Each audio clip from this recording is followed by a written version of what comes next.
Hello, my name is Craig Castor, the founder and director of FDM Ministries.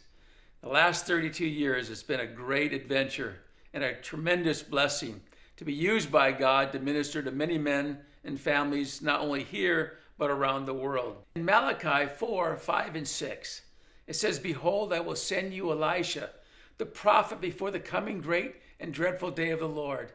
And he will turn the hearts of the fathers to the children, and the hearts of the children to their fathers, lest I come and strike you with a curse." We know when the Lord comes back to bring judgment upon this world, it is not going to be pretty. And we do not know when that's going to happen. But what we do know by these verses, God is saying that man's relationship with their children and their children's relationship with their fathers is out of order, and he is not pleased with this.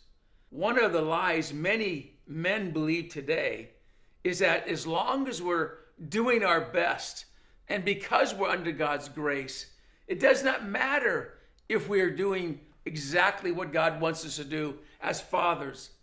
This is a lie from the pit. It is not in Scripture. 2 Corinthians 5:17 says, "Therefore, if anyone is in Christ, he is a new creation. Old things have passed away. Behold, all things have become new." When you and I put our faith in Jesus Christ as Lord and Savior, old things have passed away. Our sin is gone. All our mistakes are forgiven.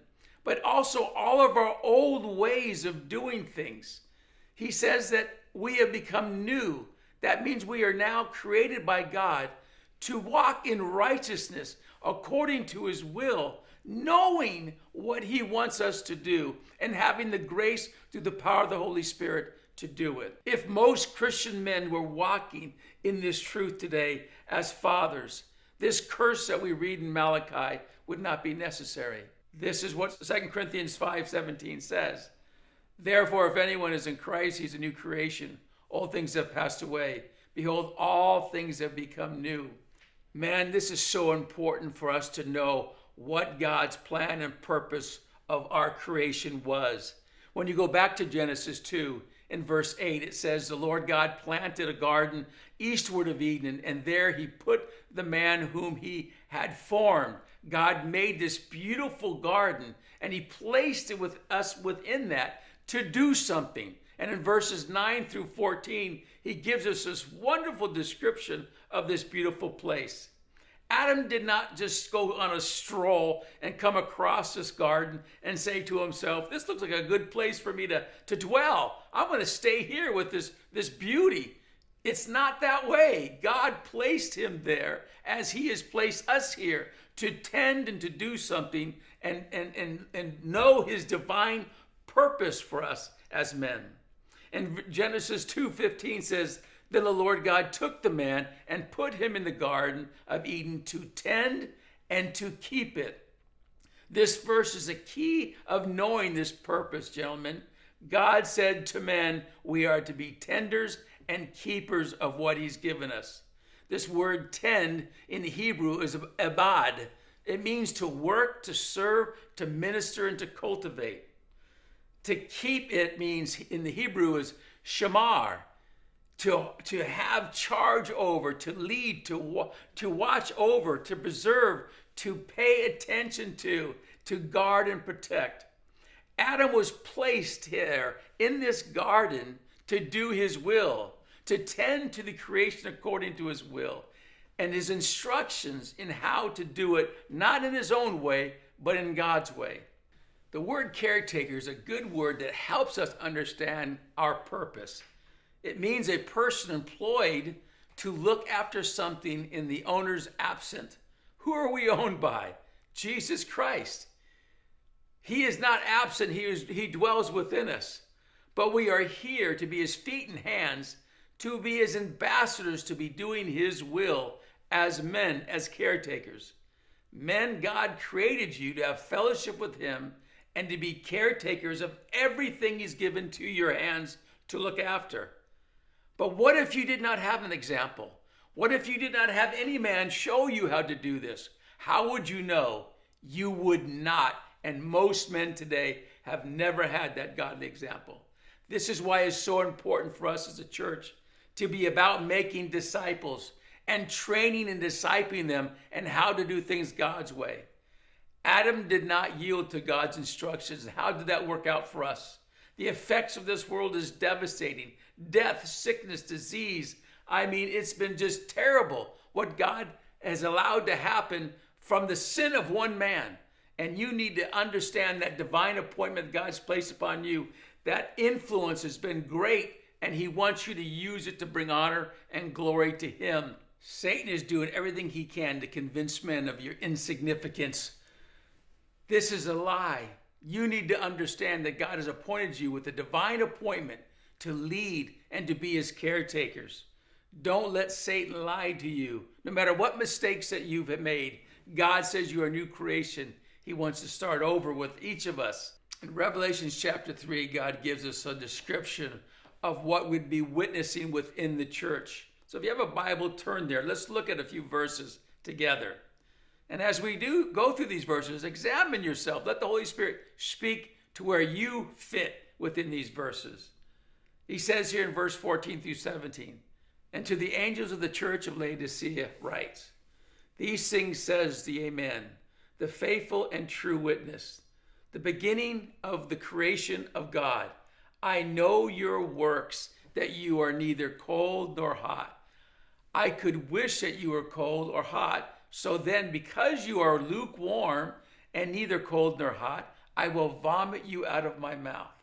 Because you say, I am rich, have become wealthy, and have need of nothing, and do not know that you are wretched, miserable, poor, blind, and naked." It is clear that God is speaking to his church, those who proclaim to be believers. You and those around you is the church. It's not the building. As we go through these, I pray that God would just speak to your heart. Examine yourself, what God is saying to you. God says in these verses, I know your works. Job 34:21 says, for his eyes are on the ways of man, and he sees all our steps. God knows who we are at home, who we are when we're alone. He sees what we are looking at, what we're listening to. He knows everything about our life. And God wants us to remind ourselves of this, that he doesn't want us just doing our best. He wants us to know his will and be yielding to that will. And we need to remind and encourage each other in this. This lukewarmness means walking in the flesh and or in ignorance, not in the will and the spirit of God. People today are living according to their cultures and traditions and according to the way they were raised, not according to God's word. And many men are suffering and families all around them. This is a big problem within our churches today. This mediocrity, this lukewarmness God is not pleased with. Satan has not had to change his lies and temptations that he used in Genesis 3. And he's using the same tactics today. And because of those lies and that we learn, many men are staying ignorant, and it is painful. And there are many negative consequences to their relationship with God, their spouse, their children, our churches, and our societies, because men are not pressing in and learning what is God's will as his caretakers to tend to the things that God's given us according to his word. Back to Revelation chapter 3, God uses a very harsh words here. He says in verse 16, because of your lukewarmness and not being cold nor hot, I will vomit you out of your mouth. In other words, God is saying to us, it makes him sick. It makes him sick. Now, God is not saying we lose our salvation. Hebrews 13:5 says he will never leave us or forsake us. So it's not a salvation issue, but God's saying to us, hey, do you want to please me or do you want to make me sick? It's a choice. If we choose to remain ignorant and only do what we think is best, allowing the world to dictate what we do and how we do it, this is not pleasing God. It says it makes him sick. Many Christian men today are content in just living in this mediocrity and believing that just doing their best again is enough and feeling okay with the men around them, many that are suffering and struggling and just knowing, hey, what can I do about it? This is not the heart of God. I just started another men's discipleship group, and one of the men who is my age, who's been a Christian for 54 years, that's 10 years longer than myself, he admitted to the group that he wasn't sure what his purpose was as a Christian. And he's been involved in men's group and serving and doing other things in the church, the body. But he just felt this uncertainty of knowing the will of God for his life. So I had him turn to Matthew 28, 19 and 20. And us and the group went through what Jesus' command was to go and make disciples. And when I explained that to him and then asked him what he thought a disciple was, he had no idea what a disciple was. 54 years a Christian and being involved in church. It's a sad reality of today. Being ignorant in the beginning is normal, but choosing to remain ignorant is painful and consequential to ourselves, but everyone around us. God does not want his people to be comfortable in this mediocrity or in sin or walking in ignorance.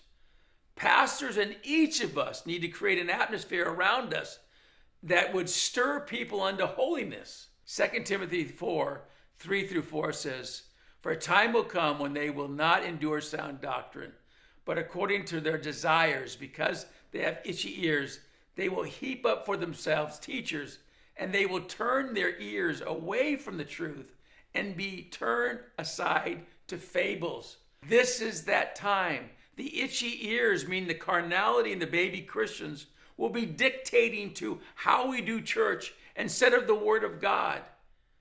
God wants the church to be an atmosphere, a place where people are challenged and exhorted to become disciples, knowing the will of God. Let's go on back to Revelation 3, verse 17.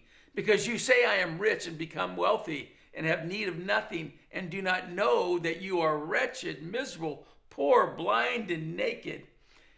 It is not the material things that God is talking about here. Verse 18, it says, "I counsel you to buy from me gold refined in fire, that you may be rich, and white garments, that you may be clothed, that the shame of your nakedness may not be revealed, and anoint your eyes with eye salves, that you may see." This gold is God's proven word, his instructions, and how we are to walk and tend to the things that he's given us. But gold does not lay upon the ground. It has to be dug out. As disciples, we must become students and making the time and the sacrifice to learn the will of God. Without that commitment, that decision we make, each of us, to know and learn this will, we won't get it. We have to go after it. Verse 18 in Revelation says that you may be rich, it's not talking about finances here, but the blessings and the power of God flowing in and through our life. It says that you may be clothed, that the shame of your nakedness may not be revealed. He's speaking of one's sin nature and ignorance that will manifest itself in a way that doesn't glorify God. But he wants our very lives, the words we speak, the things we think about, the things we do, to glorify God. This is this white garment that God wants us to be reflecting himself. He says, "Anoint your eyes with the eye salves that we may see." God wants us focused on the things of God, not the things of the world. But we cannot be focused upon the things of God if we're not making the time to know and learn the will of God. And verse 19, it says, "As many as I love, I rebuke and chasten. Therefore be zealous and repent." Most Christians today are ignorant of how God is disciplining us, shaping us, molding us through life's experience.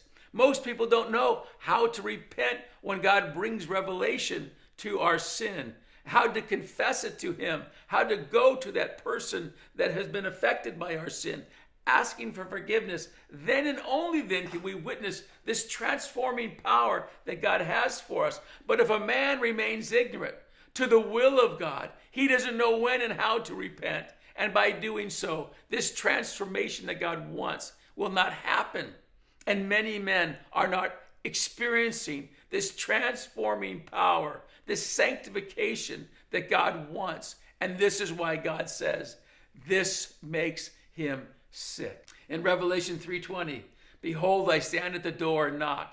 If anyone hears my voice and opens that door, I will come into him and dine with him and he with me. Jesus is standing at the door of the church right now, guys. He's knocking on the door of the church. He's asking for us to let him in, to become those disciples that God wants us to be willing to press in and to learn his will, and by his power and might, enable us to become the men that God wants us to be. But it begins with a commitment to say to God, come in and look and dwell within every part of my life. I want to walk in righteousness. I want to fulfill your will as a man of God, as a disciple, as a husband, as a father. I don't want to walk in ignorance anymore, God. Come into my life, take over, have dominion. Matthew 28:19 and 20. Go therefore and make disciples of all nations, baptizing them in the name of the Father, the Son, and the Holy Spirit, teaching them to observe all things that I have commanded you. And lo, I am with you always, even to the end of the age. Amen. I encourage you, dear brothers. I pray that today, you will make a commitment together. Lord, today I'm going to start that journey. I'm going to press in and learn how to be that disciple, to be that husband, to be that father that you want me to be, not according to my will, but according to your will, God. It begins with a decision to open that door and let God come in. If you don't know him, today's a good time, a good day to receive him and believe upon Jesus Christ. Accept him as Lord and Savior. Ask the person next to you if you don't know what I'm talking about. Tonight may be the time for you to make that decision to receive Jesus Christ. But for the rest of us who are his sons, we need to make that commitment to go on this journey. This series will walk you through how to abide in Christ, but also how to be the husband, the father that he wants you to be. And it will equip you so the next time God puts someone in your life, you won't just say, I'll pray for you when they're struggling in these areas. You'll have the ability and the confidence through the spirit and knowledge of God to walk alongside this man for a season and teach him how to tend to these important things that God has placed upon their lives as caretakers. God, in his divine appointment upon your life, has made you his disciples. He wants you to take the step and start that journey, and it can start today. Lord bless you.